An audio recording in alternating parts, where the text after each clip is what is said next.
Welcome to the Why Music podcast, where we talk to independent artists about their journeys, the inspirations behind their music, and ultimately why they make music. This next artist is an Egyptian American singer songwriter based in New York. Bringing his heritage and his personal history into the same conversation with every new song, his sound is truly one of a kind. Welcome, Michael. Thanks so much for having me, Ava. Really, really happy to be here. Happy to have you. I always like to start with where your journey with music kind of all began.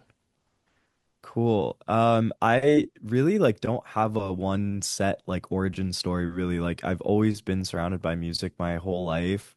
I think definitely exposure to music from like a super young age, especially in church, was big for me. And I grew up in a very Coptic Egyptian, it's an Egyptian church. And so the music that we play in church is very different. It's very, comes from a really long tradition of music that's, super ancient. And so I think exposure to that growing up and then, just always getting involved with music at school, doing plays and, learning how to play the ukulele in middle school and then later guitar. I always kind of had like a, musical environment around me.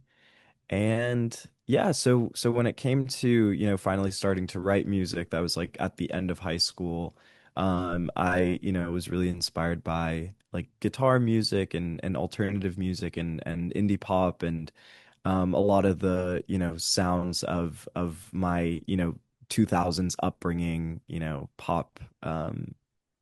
pop genre. And so definitely when I first started writing, it was very um inspired by that like indie music sound. And I think eventually I ended up falling in love with like the music that I heard growing up, all of this Egyptian music that my parents would play for me. And just I really fell in love with it the past 5 years again, and it all just kind of came naturally to me again. And so now it's this project of like really how can I express myself with these two really incredible influences that I have or streams of influence that I have. Yeah, I mean that's what's I feel like really cool about a story like yours is it comes from like there's two sides to your like personal music experience, and one of them isn't like necessarily, I don't want to say music related, but like it comes from like the culture of your family, and it's like a personal thing, and it just happens to be music rather than being like, it's you get a lot of the like I started playing instruments, I've been in choir and church and all these other things, but it's like you kind of like had this introduction and then just grew up with, obviously the music that, has been the thing for your growing up period. And then you just, and I like that it's like it came full circle and came back. It was like, this is something that I've kind of put a pin in for X amount of years, but like it still matters to me. It's still obviously an important part of who you are. And it just then like, and it's always really cool. I feel like when people like blend two different worlds of things, and it goes even an extra thing when it's like different culturally rather than just like, I blend hip hop and like jazz. You know what I mean? It's like we're taking like the like social part of music that you grew up with as well as the like familial and cultural part of it and made it into what truly is kind of like a, you're completely in your own lane because it's who else is doing that, right? Right, right. No, it's definitely important what you said, like this social aspect and the familial aspect as well. And it was so funny because like I never like it was always something that was very innate. Like I didn't necessarily it's not like my parents like made an effort to like teach me Arabic music or, they just always had it on. My dad always would just like, and to be honest, like, I mean, there were some things that me and my older brother we would like, and then other things, like the very traditional stuff that I love now. When I was little hearing it, like I wasn't a big fan. Where like you have these like long introductions of like 30 minutes before the singer even starts singing and we're like what's going on here, but now it's just like I've kind of become my parents in that way, and I like put the performance on in the background while I'm studying or while I'm doing it. And then I get distracted. I just watch because it's incredible.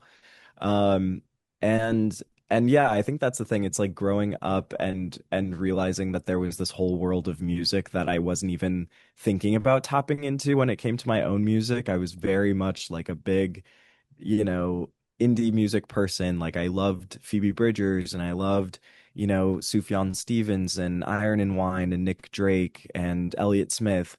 And I really wanted to make music like them. And the interesting thing too is like how the Middle East, how Africa like indirectly influences that kind of music anyway. I mean, I think folk music in its very original roots, it definitely has a lot of influences from Africa that we don't think about. Right. And I think so part of that full circle is also being like, wow, like, seeing the way that, Middle Eastern music influenced people like Joni Mitchell, who one of the songs on my album is actually a cover of hers, where she was trying to do some sort of Middle Eastern sound in her music. And so, yeah, part of it is me entering this scene of folk music, of American guitar-driven music, and kind of really making it my own with the tools that I have and the instruments I grew up with and the unique, I think, lens that I bring to this genre of music. But I also, I'm very eager to like have my music, have this album be considered as Arab music, as Arabic music as well, because I think it's very much rooted in the tradition as well.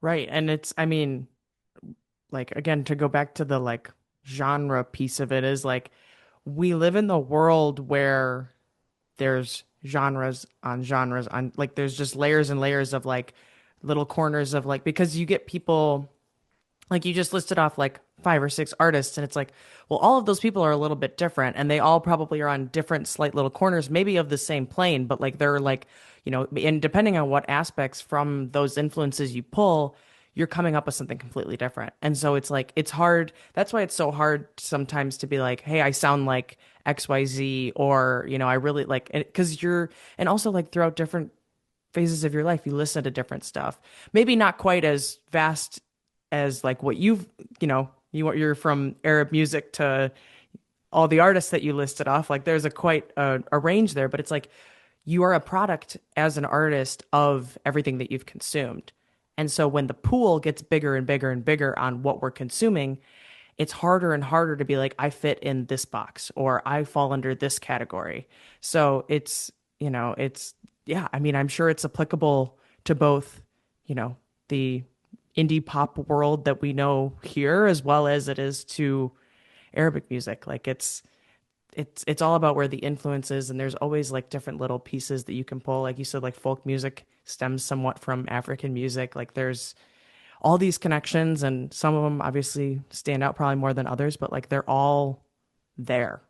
They're all Totally. present and they're all it's like you're even an artist that like two songs of that you've probably heard once each in your life like there's maybe a hint of that somewhere in what you're doing because it's just I don't know it's just how we're a product of our environments. Totally. And I love that framework of looking at it, especially, seeing it as a product of influences instead of a mix of influences, because I don't know, I push back against the mix thing or like the fusion thing, Hmm. East West, combination. I don't think my project is trying to put the East on par with the West. I don't think my project is this, I want to combine the East and the West and join these two parts of the world. I don't think that's my project. I think if people take it that way, wonderful. I love that. But my project is really just like understanding my own psyche and how it connects to both of those parts of the world. And understanding how that's an experience for so many different people who have roots in another country and then they're born and raised in the West. And, America is home to like so many different people from so many different backgrounds, such that like there's a lot of overlap between everyone. Types of music constantly are, getting blended and getting, overlapping with one another. And so I think like, Yeah, I'm not necessarily trying to do this big like east-west link up scenario. It's been more of a joy to understand that there is some overlap and seeing that there are cool ways to overlap it. But I don't want it to be like 50% Eastern, 50% Western. Like it's really like I want it to be 100%, you know, Michael Isaac, it's 100% Arabic music, it's 100% folk music, alternative. I want it to be considered all of these things at once because it can all be true at once. It's not like I'm, putting a formula to it. Like Right. I'm going to take this from this American song and then this from this Egyptian song. Like it doesn't work like that. Right. You make music that feels salient to you. Right. No, 100%. I think that that's a really good like rearticulation of like it is just it's never, at least it's not supposed to be created, it's supposed to be like curated. And by that I mean it's not like I'm going out of my way to make like I'm not trying to like make a song like this person or like I'm trying to really fit into like this world. It's just it's you just are curating something.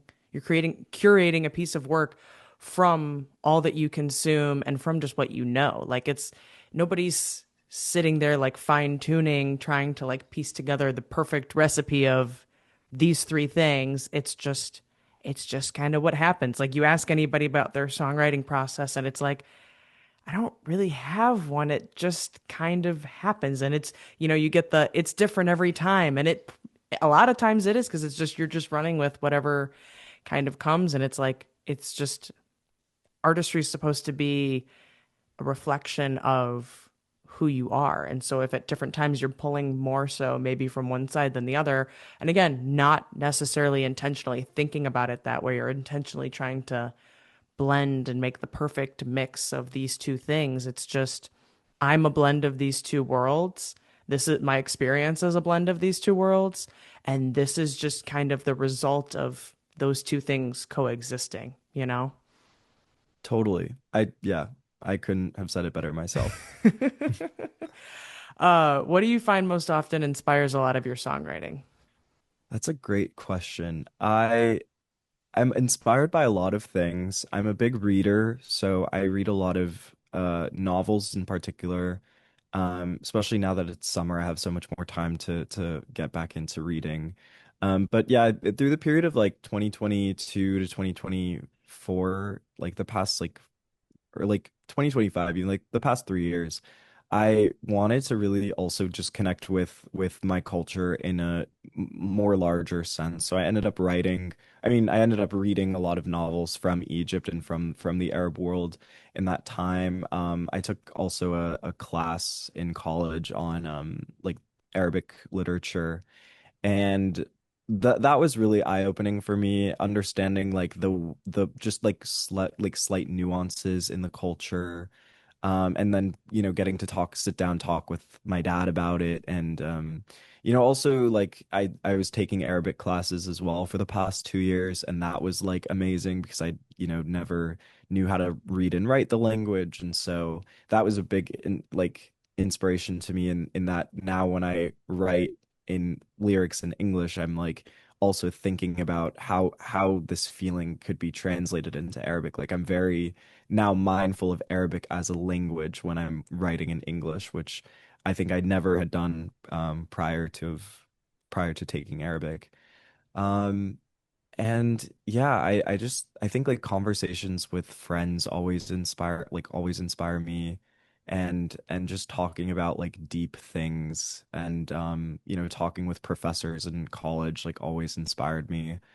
Um and I think everybody has such unique stories, and seeing the way that your life is, somewhat a reflection of other people's lives as well.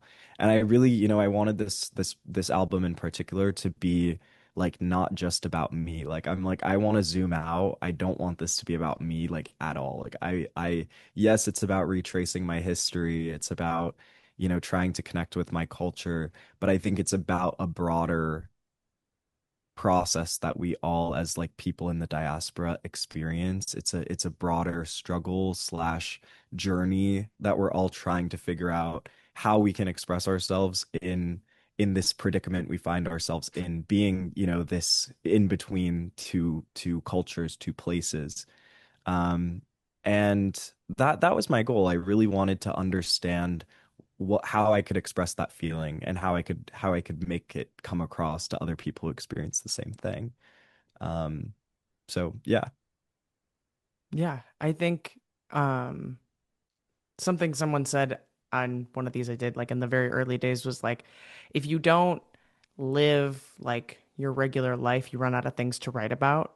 And so like with all the conversation that we just had about the way that you blend your two worlds and then hearing it's like, well, this is actually just like where I am in my life of like trying to like learn more about the language, learn more about the culture and, kind of get more in touch with it in that way is like it just kind of naturally makes sense that like that bled into the project, whether or not it was fully like, you know, just like intentional and specific in a like detail kind of way. Like it just everything you just said aligns with kind of everything we just talked about of like, yeah, it's really just like this is just a snapshot of like your life and perspective as it kind of currently stands. Like if you think about like albums are supposed to be like this is where I'm at in my life and these are the things that have been on my mind and like even though like you said like you're not trying to make it about you, it's that's just where your perspective is at that moment. Like even if you're trying to like zoom out,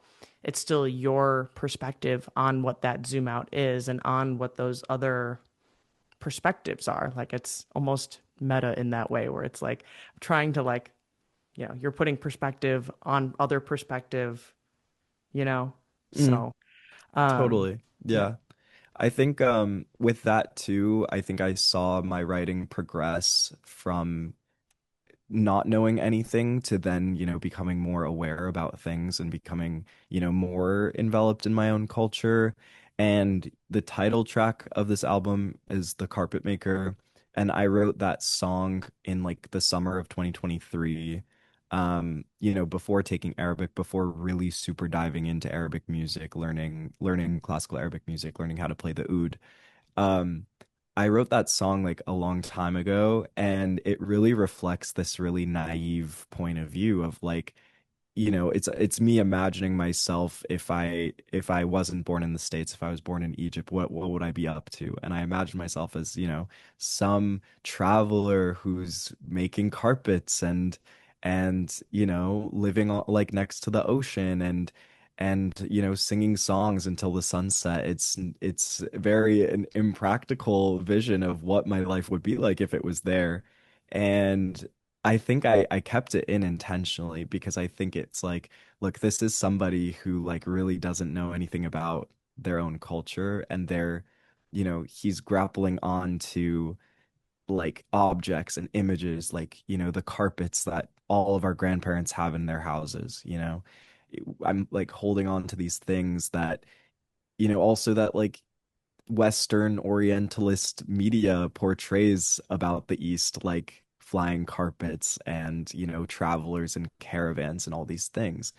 And it's a very, you know, real thing that us in the diaspora really, we our only access to the homeland is through stories, it's through pictures, it's through, you know, these movies that are not very accurate for better or for worse. And I really wanted to keep that in because I think that's so important. It's what we all face, like it's what we all think of. And I think when we're so naive about it like that, um, and so I kept it in there and made it the title track, because I think, especially this album being, you know, my first exploration into arabesque folk, which is what I'm calling it. Um, I think that naive spirit is also part of, you know, making this project and recording it. And, you know, I really had no idea how it was going to turn out. So I think having it be this introduction to, you know, trying to connect with your culture and the sort of roadblocks that you face along the way. But I think as you go further in the album to the end, you find that it's like I understand how naive I was before. And then suddenly it's not necessarily about fantasy, or it's not about imagining my life in a different way. It's imagining my life here right now and understanding that like I have the responsibility to carry on my heritage to the next steps. And I think that kind of arc through the project is something I really wanted to do. And I think it's something that'll carry with me into the next project for sure. Um, I think you kind of beat me to it on my next question in the lineup, but I think I'll use it as an opportunity to dig into this a little bit further. My next question is, if you had to create a new genre around your style of music, what would it be called? So you already shared it, but I would love to hear more about that. Great. Yeah, so I'm calling it arabesque folk. And what that means is it's folk music, which is a very, broad term. Folk Hmm. music we think of in America as, the Joni Mitchells and the guitar-driven songs.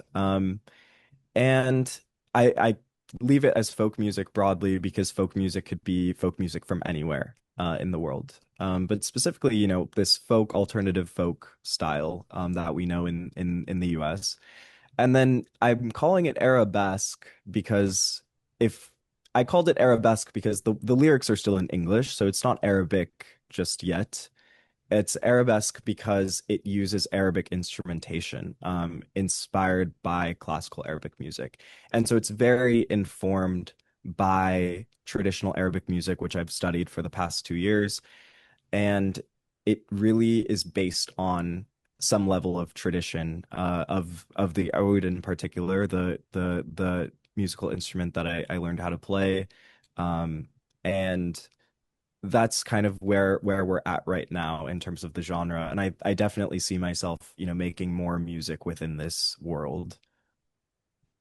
Yeah, I mean, I like that it has my goal with always with asking that question is like what little like there's always a genre word, like a true, folk, rock, pop, whatever, those genre words we know in there, but it's like what specifically in that like we established broad category, where in that, like what's the pocket of that that's just you? What's the Mm, pocket of that that like you represent that like that probably no one else is really doing. And, blending that Arabic side of it. And like you said, it's not in Arabic. So it's Arabic. It's like Arab-ish. You know what I mean? Like we're using the like sonic part of it while the words are still like you said, in English and everything. So you can't, I like to usually use that as like a challenge question because people are never prepared for that one, but you already had an answer. So it was perfect. It's something I was thinking about for so long. It's like, how am I gonna market this album? How Hmm. am I gonna, communicate what the genre actually is? And it was super hard because I like obviously like everything I said before, I want it to be fully Arabic music or considered to be Arabic music. I want it to be considered Western music. I want it to be considered folk music. I want it to be considered all these things. But when it comes to, what is populated in each of those genres, it would be slightly awkward to have, these commercial Arabic pop songs that always come out. I love them. I love listening to them, but I think it would be awkward to have my music in that kind of boat where, it's more dance party music. Um, and then, it also, stands out in an environment where it's all folk singers using, just guitars, drums, your normal stuff that are awesome things. But this is slightly different from that as well. And so I was trying to figure out like where should this music be placed? Like what is a comfortable environment for it to be placed? And I think that's an ongoing question that I'm facing.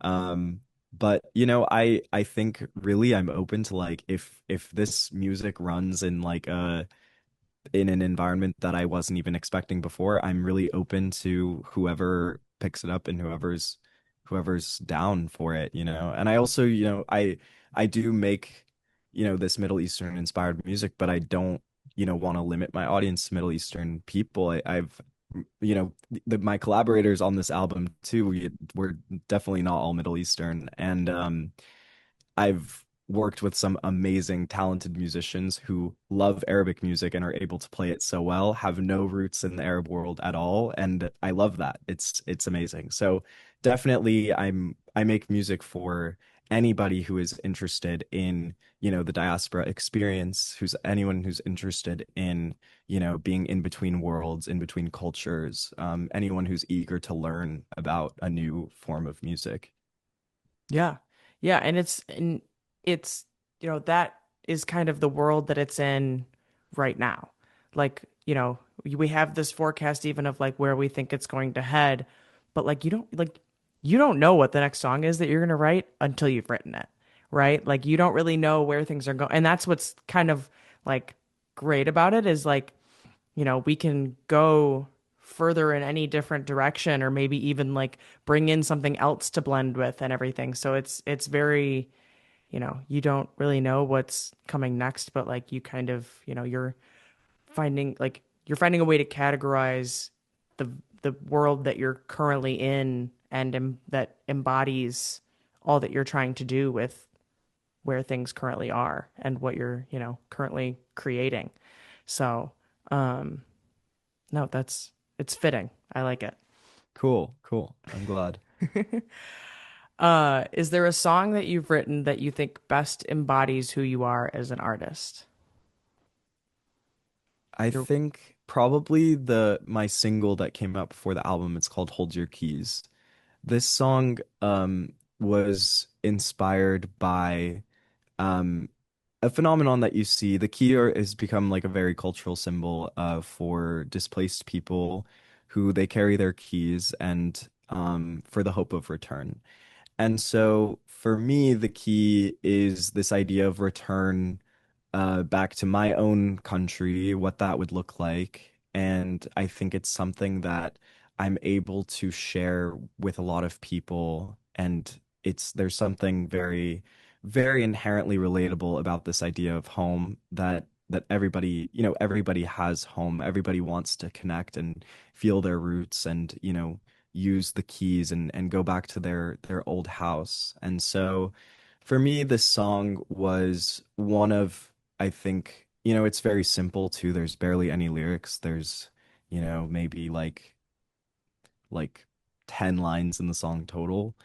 And I think because it's so simple, it really demonstrates, I think, the power of writing, doing so little and being able to say so much.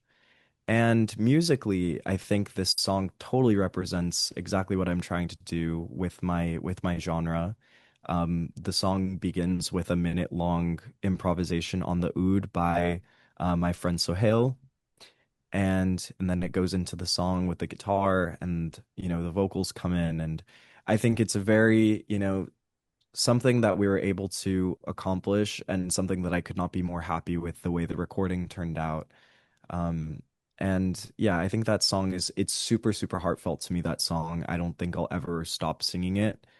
And yeah, it's become a very powerful symbol for me, for people around me, and I think, writing about it gave this symbol a way to like feel alive as well.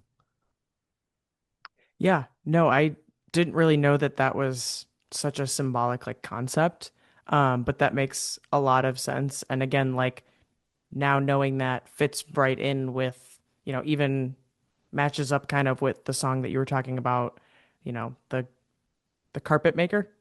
Yes. I was like, I carpet something, like with it being very like putting yourself in the shoes of, as if you were living and breathing your culture in that way. And so it's very, like you said, we're blending and all the pieces that you've kind of said are blending together, like using the instrumentation and everything. Like that's a very fitting example of, the larger album and the larger kind of genre as a whole. So, Yeah, completely. Totally. that brings us to the point in the podcast where I take a question from the previous artist for this week's artist. So the question from the previous artist is, what is your pre-show ritual? Ooh. Um, wow, I don't know if I have a pre-show ritual. I'm trying to think if there's something that I've done unintentionally before all of my past shows that's maybe turned into a ritual. In the past two shows, I don't want to make this a ritual at all, but this is a pattern that happened recently, the last two shows, is right before I've gone on stage, I dropped my pick. There's a special pick for the oud. It's called a risha, and it's like a long stick. In the past two performances, I like dropped it and I couldn't find it anywhere, and I was like I need to find this, this pick, or else like I can't play my oud on stage. And so and then magically like I found it, on like under my chair or whatever. But the last two shows I stressed myself out with, I'm like, oh my gosh, I lost it. I'm like not going to be able to play oud tonight. But definitely I love talking to everybody in the room before I go on. I'm not one of the people that stays in the green room Hmm. the whole time. I want to go up to everybody and introduce myself and have them introduce themselves to me if possible. I want to talk to everyone who's in the room before I go on. And I think it makes me definitely more comfortable when I go on stage, not knowing that it's like, wow, like there's some really awesome people in this room and I want to, make them happy. That's definitely, I mean, well, first things first, dropping the pick, not something we want to be repeating, right? Totally. Not exactly a good luck charm by any means. Not something that we can also like plan for, right? But I think going and talking to everybody, I've seen like artists do it after the fact, but like doing it before, I'm like thinking about it, I'm like, that would probably, like you said, make things a lot easier. Like it's like they're, acquaintances at best if you're just meeting everybody for the first time, but it's still like, you're like, okay, you can like, that that's Sarah and that's Joe, and like, like who you're at least like dealing with, right? So a, it's not a face of strangers, it's a face of like recent acquaintances. So that's a good, I think people should probably take more note on that, is like, that's a good little like comfortability tactic, if you will. That's a good move. I like that. Cool. Yeah, I mean, obviously, people come in late, you can't Right, possibly right, right, meet right, everybody. And there's not a lot of time between sound check and you going on. But if right, you have, some downtime, don't stay in the green room. Like go mingle. right. Yeah. Yeah. No, that's good.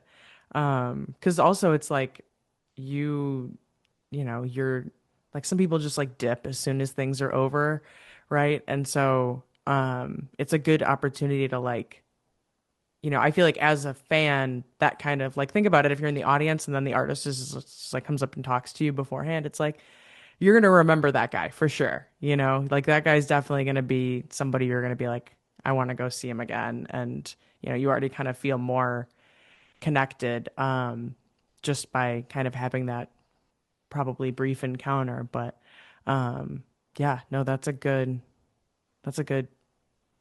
tactic, move, whatever you want to call it. That makes it sound bad, but like it's a good gesture, if you Totally. will. So Yeah, it's actually not something I thought about until you asked me now. So it's like now I know. Now it's a tactic. Now it's something I'll do now it is intentionally. your pre-show Yeah, ritual. now it will be. That'll, because you're doing it before you're going out there anyway. So now we can get rid of the pick drop and we can just do that instead. Exactly. Yeah, that would make me a lot more comfortable for sure. What is your question for the next artist? My question would be, I'm always curious about, serendipitous stories and favorite moments from the studio or from playing live. So I guess one question I would have for another artist is like, is there a time that things went wrong so much so that they went right? Or like, is there something, what's like a surprising, pleasant surprise from an experience either in the studio or on stage? A nice little silver lining, if you will. Yeah. Okay, I like that. Yeah, because it's and I'm a very much an everything happens for a reason person. And so you get these, I sometimes those are longer term things where it's like, you like lost out on this opportunity, but then because you lost out on this opportunity, like a year later you ended up in this position. And if you'd gotten that and that worked out, then you wouldn't have been in like it always things just kind of like whether and it's usually not as instantaneous as we would like it to be because we are instant gratification people just by nature. But it's like everything kind of always manages to work itself out. It might just take a while to do so. So I'm curious to see what story comes out of that one. That's a good one. Cool. What is it that you think sets you apart from other independent artists?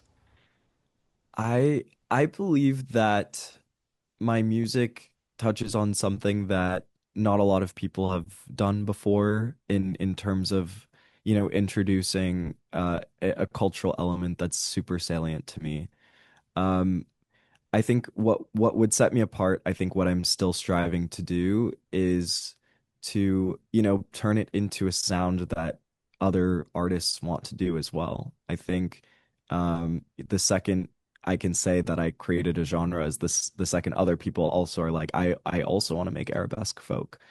And so that would be my goal. But to answer your question now, I really think, I'm biased because I love Arabic music, but I think something that sets me apart is like I think it's very cultural music that I think people who have no experience with any type of music from this part of the world they can find this and slowly get into it via my music. And I think if my music becomes a tool to introduce people to all of this wonderful music from my childhood, then like that would be amazing.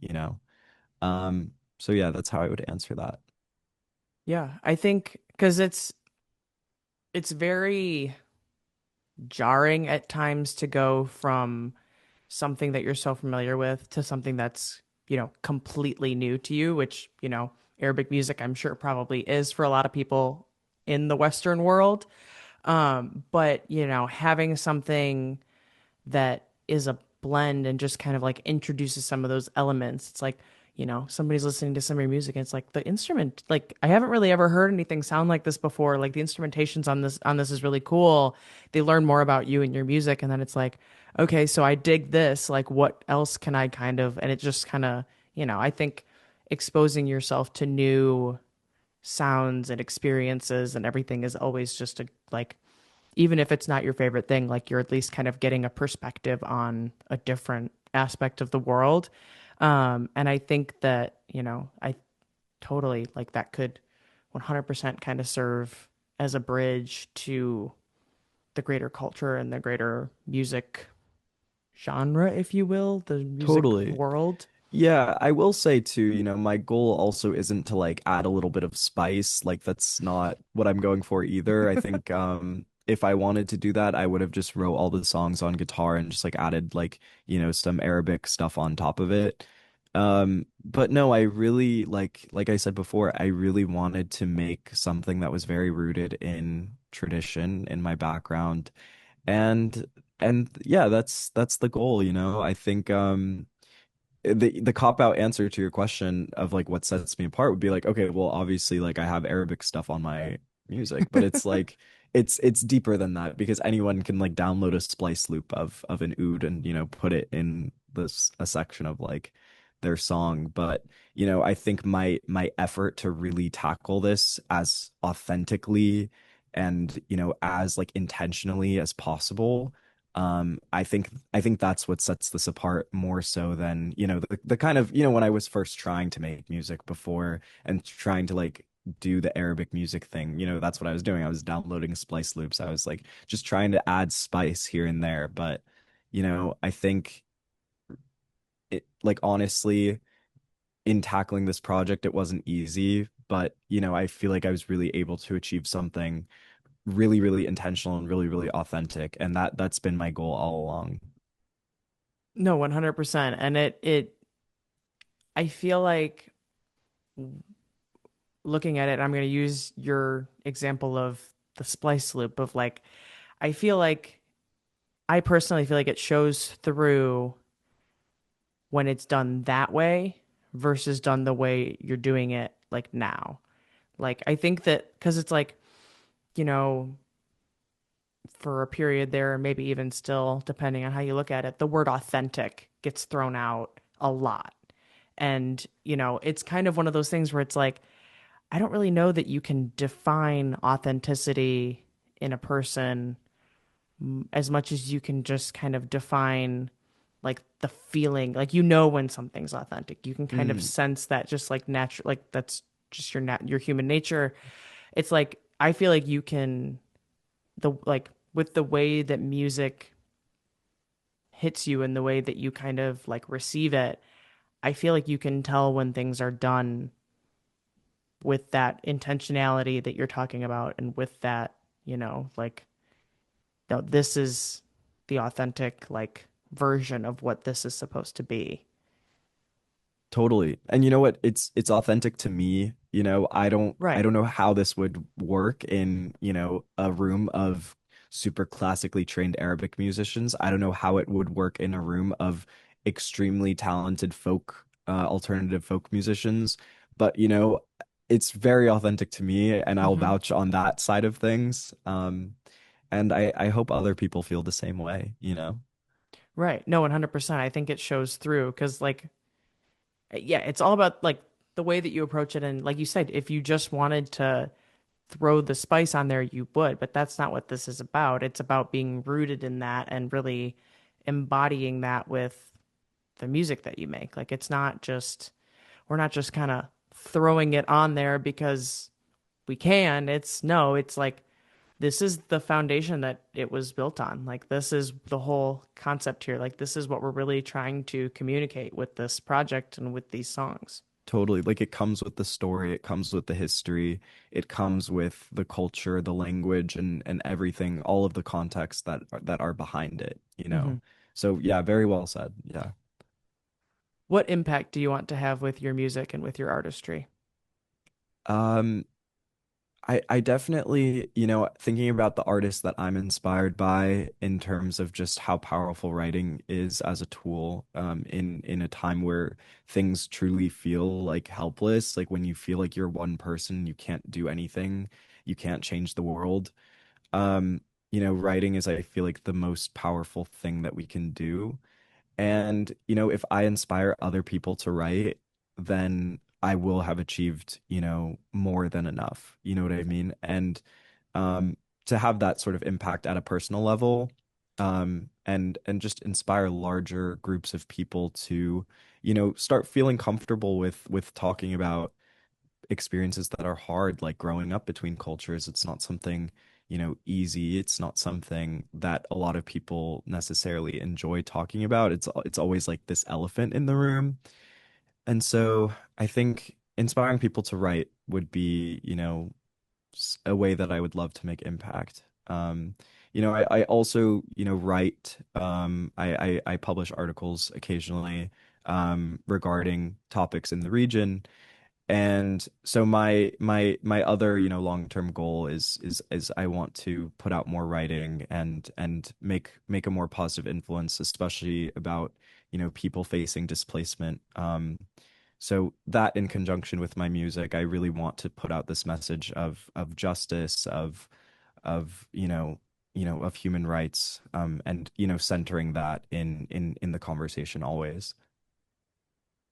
Yeah, and again, that like again going back to the authentic thing, like that connects.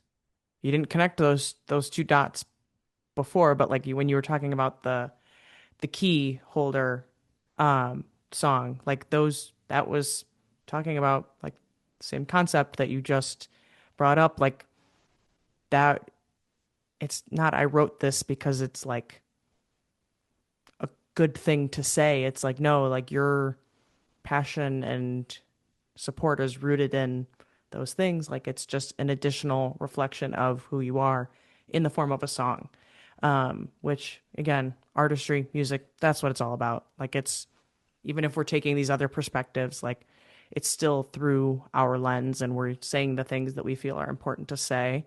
And so that's Yeah, I think it's you're just further embodying what you're trying to trying to embody, I guess. You're just embodying it in the form of music.